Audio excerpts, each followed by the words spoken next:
Okay, today we're going to be looking at adding and subtracting rational expressions. Before we talk about our expressions, we're going to do a quick little review over how to add and subtract with rational numbers, or fractions essentially.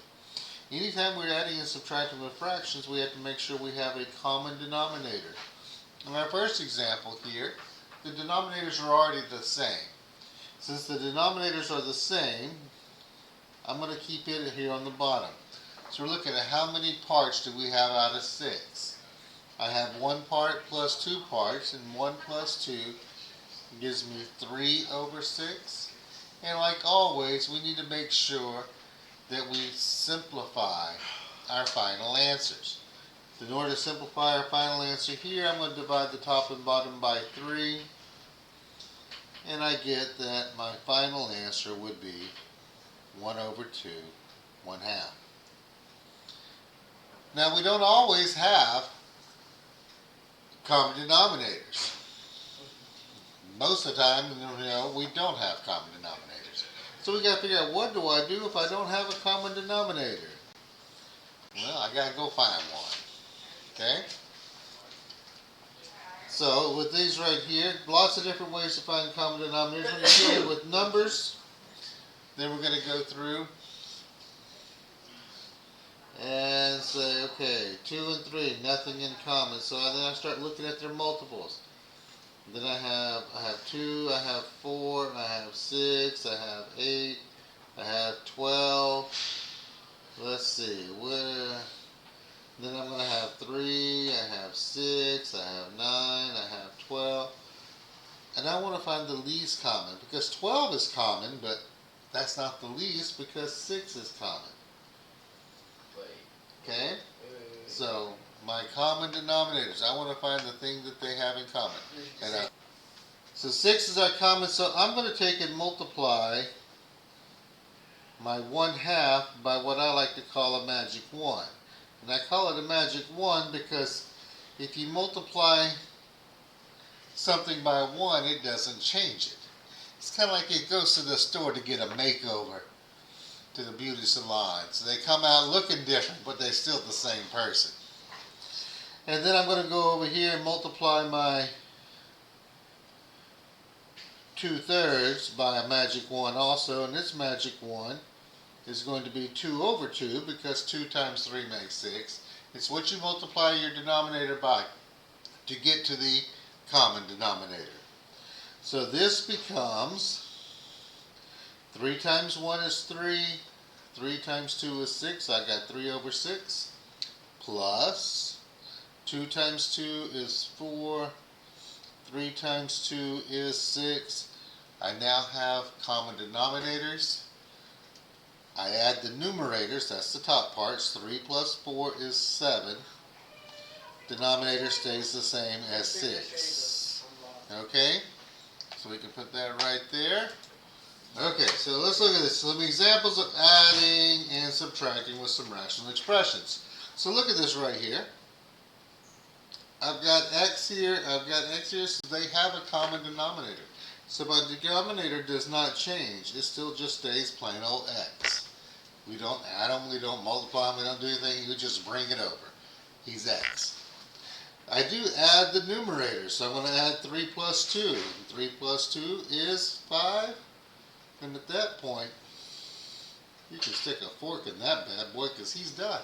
Nothing else you can do to it until they tell us what x equals.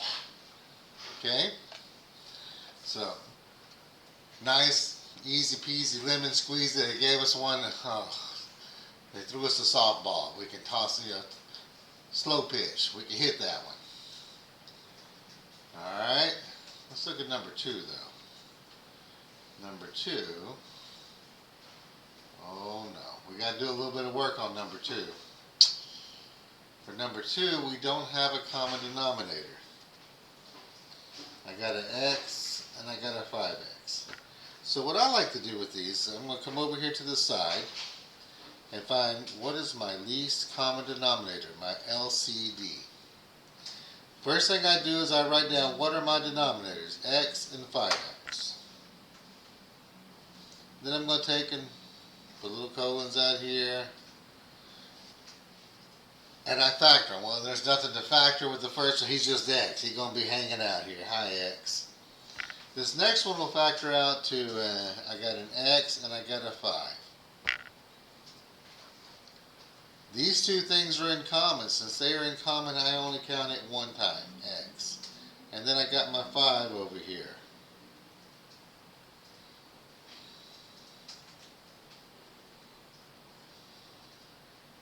Which 5x is my common denominator.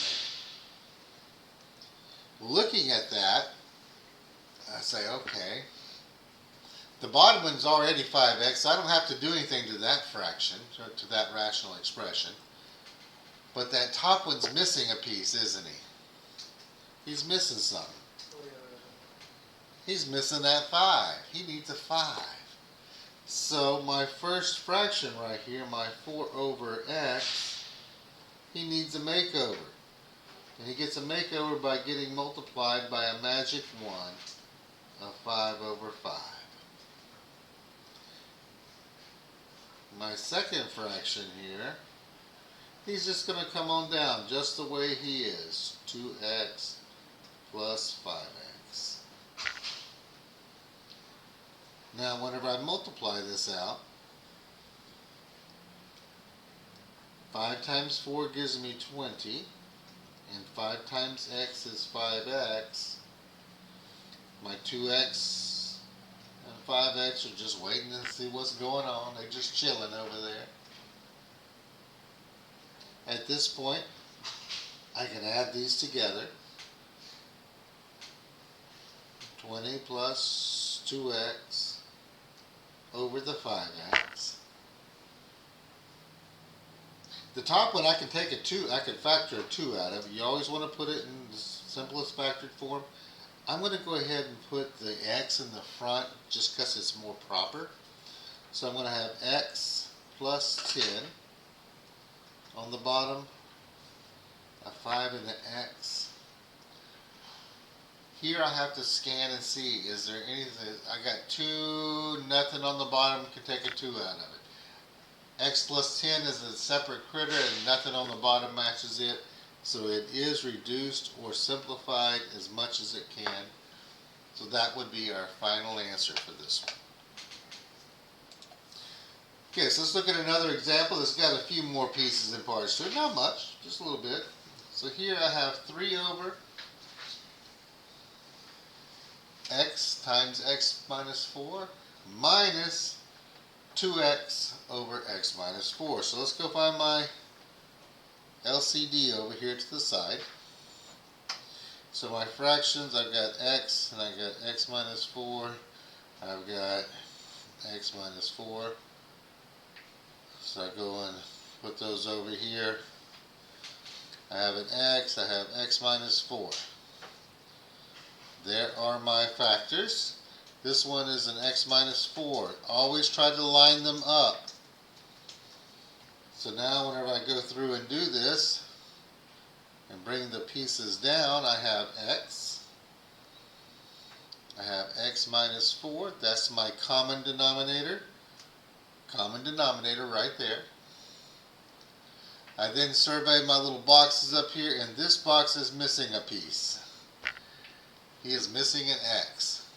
So my second fraction needs a magic 1 multiplied by him. So the first fraction is not changing. Our first rational expression, 3 over x times x minus 4, he's not going to change. This one, 2x over x minus 4, gets a magic 1 of x over x. Because x over x is just 1, and anytime you multiply something by 1, it doesn't change. We're just changing what it looks like. So, my common denominator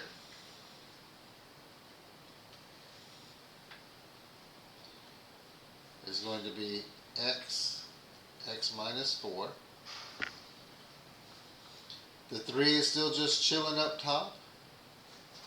This right here is really like saying this is a negative 2x times x. So that becomes a minus 2x squared. There's nothing I can factor out of the top one. So there's nothing in common between the top and the bottom. So at that point, you can stick a fork in him because he would be done. So only one piece was missing on this one, so we only had one that needed a magic wand to get a makeover. So looking at our next example here, well, no, not a whole lot more meat, just a little bit. Let's see what we got. Our least common denominator for this one, our LCD, I've got x, and I've got x minus 4. So I'm going to go through. I got an x here, I got an x minus 4 here. So I go and box them. As long as they don't call it Helena, it'll be alright. So I've got an x times x minus 4. They're both missing a piece this time. So both of them need a makeover. They both heading into the beauty salon. Our first one with the x, he's got to get an x minus 4. So 6 over x is going to get multiplied by a magic 1 of x minus 4. So it would be negative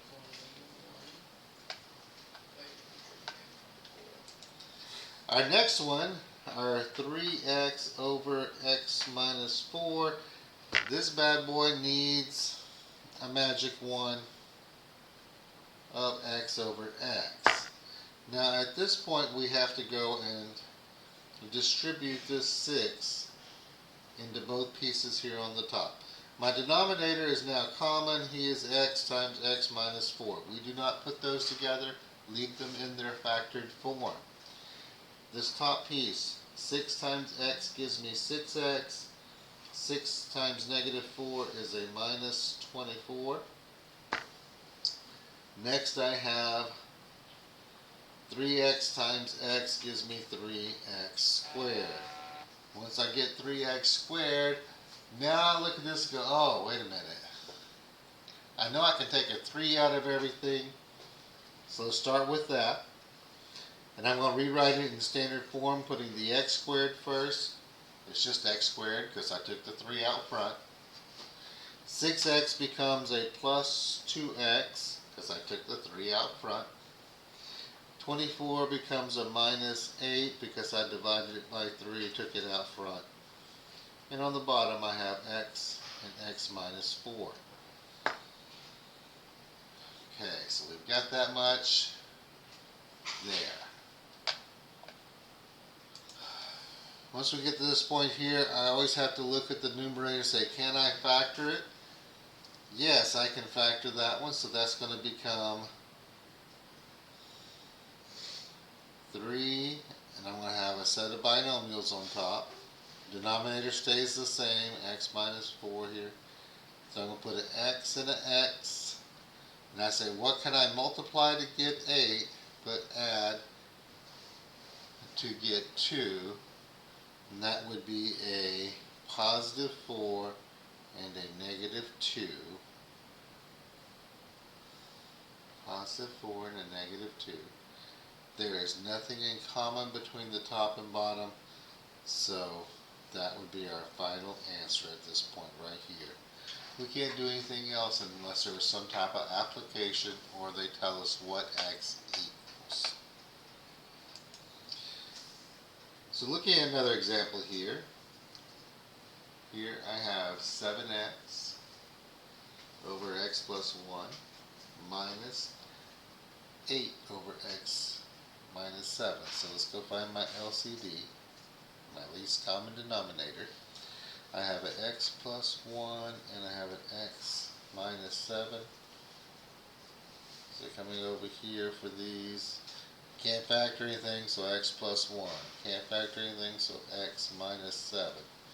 So I'm going to take and box these bad boys. Bring the bad boys down. Bad boys, what you going to do, right? Here we go. So this one, the first one here, is missing an x minus 7. So I have 7x over x plus 1, who gets a magic 1 of x minus 7. I'm going to go ahead and rewrite these two pieces here together. So it's going to be plus negative 8 over x minus 7. This one gets a magic 1. He's missing the x plus 1. So his magic 1 is x plus 1 over x plus 1. Now we go through and do a little bit of simplifying and putting these things together. So I distribute this into both of these pieces. 7x times x gives me 7x squared.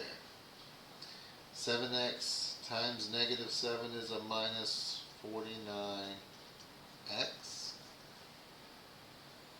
I come over here.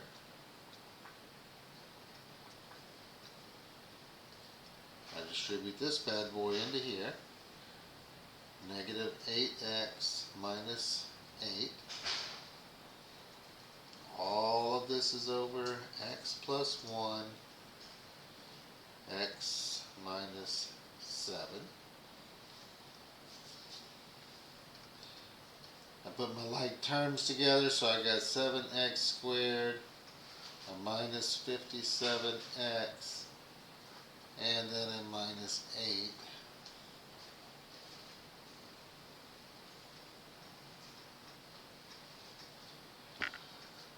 Now I gotta see, hey, can I factor this bad boy? Well, let's go check it and see. So we're gonna go and factor. 7x squared minus 57x minus 8. So I'm going to do my AC, my B. 7 times negative 8 is a negative 56. And I have to get that to add up to a negative 57.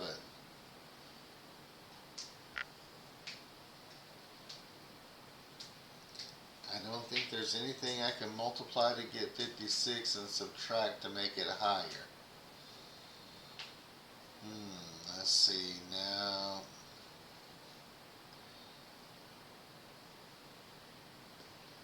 So it cannot be factored. Since it cannot be factored, we can just stick a box on him and call it done.